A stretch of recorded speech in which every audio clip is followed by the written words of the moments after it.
Hello my dear students, कैसे हैं आप सब? अच्छे हैं? मस्त चली होगी आपकी स्टडी। चलिए आप जो है हम लोग अगला क्वेश्चन सॉल्व करने वाले हैं। एनसीईआरटी मैथ 5.3 का समांतर श्रेणी का क्वेश्चन हल कर रहे हैं। तो उसमें का हम लोग जो है 7 नंबर क्वेश्चन तक सॉल्व कर चुके हैं। लिंक डिस्क्रिप्शन में है, आप जा करके देख लीजिए। ठीक है, तो चलिए अब उससे आगे हम लोग क्वेश्चन सॉल्व करेंगे 8वें नंबर से। ठीक है, चैनल पे पहली बार आए हैं तो इसे सब्सक्राइब कर दीजिए और फटाफट जो है वीडियो को शेयर भी कर दीजिए। तो चलिए हम क्वेश्चन सॉल्व करना स्टार्ट करते हैं। तो डियर स्टूडेंट्स, चलिए हम इस क्वेश्चन को सॉल्व करते हैं। देखिए क्वेश्चन क्या कह रहा है कि उस एपी के प्रथम 51 पदों तक का योग ज्ञात कीजिए जिसके दूसरे और तीसरे पद क्रमशः 14 और 18 है। ठीक है, यानी कि वह उस एपी को 51 पद तक जोड़ना है जिसका दूसरा पद 14 और तीसरा पद 18 हो। यानी कि A2 14 और A3 18 हो। तो 51 पदों तक का योग निकालना है। तो सबसे पहले तो आपको एपी प्राप्त करना पड़ेगा। बिना एपी के तो क्वेश्चन सॉल्व होगा नहीं। तो चलिए एपी निकालते हैं। एपी निकालने के लिए हम एक फॉर्मूला यूज करते हैं, Tn बराबर A प्लस n-1 डी। ठीक है, तो A नहीं पता है तो A देखिए A2 हम लोग ज्ञात कर रहे हैं, यानी कि आप यूं कह सकते हैं कि T2 ज्ञात करना है। तो A प्लस n के जगह पर आप 2 रखिए, 2 माइनस 1 डी, और इसको सॉल्व करेंगे तो आएगा हमारा 14। एक समीकरण के रूप में हमने इसको तैयार कर लिया। ठीक है, A प्लस 2 में से 1 गया तो 1 डी, 1 डी बचेगा तो हम 1 डी न लिख करके डायरेक्ट डी लिख देते हैं, और 14। ये हो गया समीकरण 1। ठीक है, इसी तरीके से A3 18 है तो हम T3 का पद निकाल लेते हैं। A प्लस 3 निकालना है तो 3 माइनस 1 डी बराबर कितना है 18। ओके, चलिए A प्लस 2 डी बराबर 18 सॉल्व कर लिए। ये हो गया हमारा समीकरण 2। ठीक है, अब समीकरण 2 में से 1 को घटा दीजिए। ठीक है, समीकरण 2 घटाओ 1 से। ठीक है, तो A plus 2D is equal to 18, इसमें से माइनस करना है A plus D equal to 14। ठीक है, A से A माइनस होगा तो कैंसिल, 2D से D गया तो D बचा, और 18 में से 14 गया तो 4 बचा, D इजकल टू 4। अब D का मान समीकरण 1 में डालिए। ठीक है, चलिए इधर डाल लेते हैं, लिख लेते हैं D का मान समीकरण 1 में रखने पर, D का मान समीकरण 1 में रखने पर, समीकरण 1 ये है तो A प्लस D के जगह पर हम रख देते हैं 4 इजकल टू 14। ठीक है, A इजकल टू 14 प्लस 4 है, इधर आया तो माइनस 4, तो A इजकल टू हो गया 10। A हो गया 10, D हो गया 4, और 51 पदों तक, यानी कि N हो गया 51, इस पदों तक का आपको योग ज्ञात करना है। तो चलिए अब योग ज्ञात करने वाला हम फॉर्मूला यूज कर लेते हैं। उसमें हमको क्या करना है, Sn बराबर n/2 है ना, उसके बाद 2a प्लस n-1 डी। ठीक, इस पर सॉल्व कर दीजिए। 51 पदों तक का योग निकालना है, यानी कि 51/2। ठीक है, 2a यानी कि 2 गुने a आ गया है 10, तो 10 प्लस n-1 यानी कि 51 माइनस 1, और d हो गया आपका 4, तो 4। अब इसको सॉल्व कर देते हैं। 51/2, 10 दूनी 20 प्लस 51 में से गया तो 50 गुने 4। ठीक है, चलिए 51/2, 20 का 20 और प्लस 50 चौके 200। ठीक है, अब इसको ऐड कर दीजिए। 51/2 मल्टीप्लाई बाई 2 से 20। ठीक है, 2 से इसको कैंसिल कर देते हैं 110 मरतबा। ठीक है, अब इसको इससे गुना कर दीजिए। 110 को 51 से गुना कर देना है, 1 0 0 1 एकम 1। ठीक है, और 5 0 0 5 एकम 5 5 एकम 5 0 1 5 1 6 1 56 10 56 10। ये हो गया आपका योग। यहाँ तक जो है बनाएंगे इस तरीके से, देख लीजिए हमारा क्वेश्चन हो गया सॉल्व। चलिए अब अगले क्वेश्चन को सॉल्व करते हैं। तो हमारा अगला क्वेश्चन क्या है, इसको देखिए। क्या हमारा, यदि किसी एपी के प्रथम 7 पदों का योग 49 है और 17 पदों का योग 289 है तो इसके प्रथम n पदों का योग ज्ञात कीजिए। ठीक है, 7 पदों का योग 49 है और 17 पदों का योग 2 से 89। ठीक है, तो चलिए पहले इसको सॉल्व करते हैं।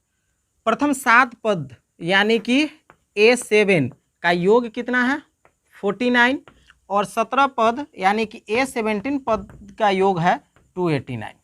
चलिए योग ज्ञात करने का फॉर्मूला क्या होता है, Sn बराबर n/2 2a प्लस n-1d।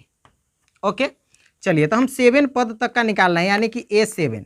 ठीक है, तो 7/2 ब्रैकेट में 2a प्लस 7-1 d भी नहीं पता है तो d और इक्वल टू 49 होना चाहिए। चलिए इसको सॉल्व कर लेते हैं। ठीक है, 7/2 तो चलिए 7/2 ब्रैकेट में 2a प्लस n-1 यानी कि 7-1, 7वां पद है तो 7-1 यानी कि 6d इक्वल टू 49। अब 2 से 1 टाइम ये कट गया और 3 टाइम ये कट गया यानी कि इधर हो गया a plus 3d equal to 7 से 49 कट गया 7 टाइम यानी कि 7। समीकरण 1 क्लियर। अब चलिए इसी आधार पर हम दूसरा को बनाते हैं। ठीक है, A17 यानी कि S17 इसका भी वही फॉर्मूला है जो हम बना रहे हैं n/2 2a plus n-1d। Okay, तो 17 निकाल रहे हैं तो 17/2 2a प्लस 17-1 d है ना, और बाहर में कितना आ रहा है 289। ये काम करने पर हमारा आंसर आना चाहिए 289। चलिए सॉल्व कर देते हैं इसको। 17/2 2a प्लस 17 में से गया तो 16d इक्वल टू 289। अब 2 से वही काम करेंगे, 2 से 2 कैंसिल, 2 से 8 टाइम कैंसिल। ठीक है, और 17 से इसको काट दीजिए, 17 एकम 17 18 19 तो 10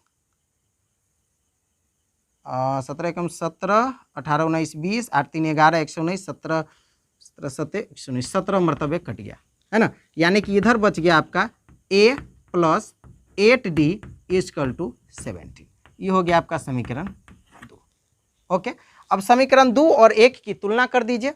यहाँ पर लिख दीजिए समीकरण 1 समीकरण 2 घटाव 1 से। ठीक है, समीकरण 2 है हमारा a plus 8d equal to 17। यह है हमारा समीकरण 2। ठीक है, इसमें से समीकरण 1 को माइनस कर देना है, a plus 3d equal to 7 समीकरण 1। ओके, अब इसको माइनस कर दीजिए, a से a कैंसिल।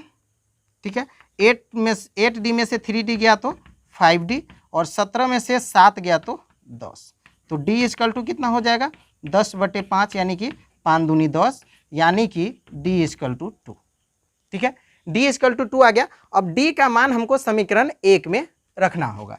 ठीक है, क्वेश्चन थोड़ा लंबा है कुछ नहीं, लेकिन एक ही फॉर्मूला को देखिए 2 बार यूज किए, अब d का मान डालेंगे थोड़ा लंबा जाएगा है ना, कोई दिक्कत नहीं है। तो लिखना होगा d का मान समीकरण 1 में रखने पर।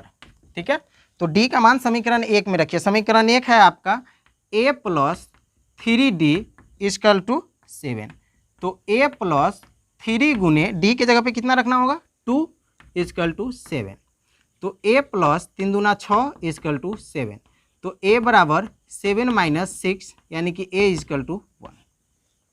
ओके, a d सब पता चल गया आपको। अब आपको क्या कह रहा है इसमें कि इसके प्रथम n पदों का योग ज्ञात करना है, n पदों का योग। तो Sn बराबर फॉर्मूला निकाल लीजिए। ठीक है, फिर से Sn बराबर n/2 2a प्लस n-1d।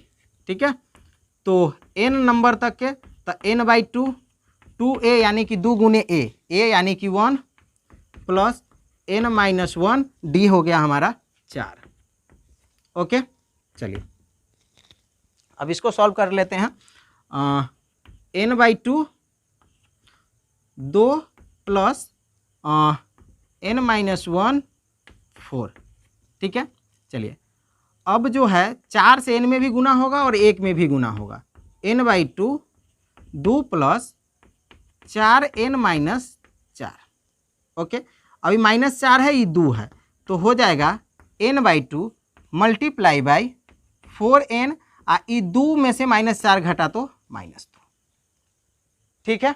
चलिए अब हमको इसको क्या करना है, कैंसिल करना है। 2 से 2 दूना 4, 2n और तो n गुने 2n-1, सॉरी -2, तो 2 से 2 माइनस हो जाएगा, 2 से 2 माइनस हो गया, तो बच गया n गुने n, यानी कि n² हो गया आपका आंसर। n पदों तक का योग हो जाएगा n²। देख लीजिए, थोड़ा लंबा है और स्क्रीनशॉट ले लीजिए, इसको बनाने की प्रैक्टिस कीजिए 1-2 बार, आपको समझ में आ जाएगा और अच्छे से बना पाएंगे। चलिए फिर मिलते हैं नेक्स्ट वीडियो में, तब तक के लिए bye, best of luck and thanks for the watching.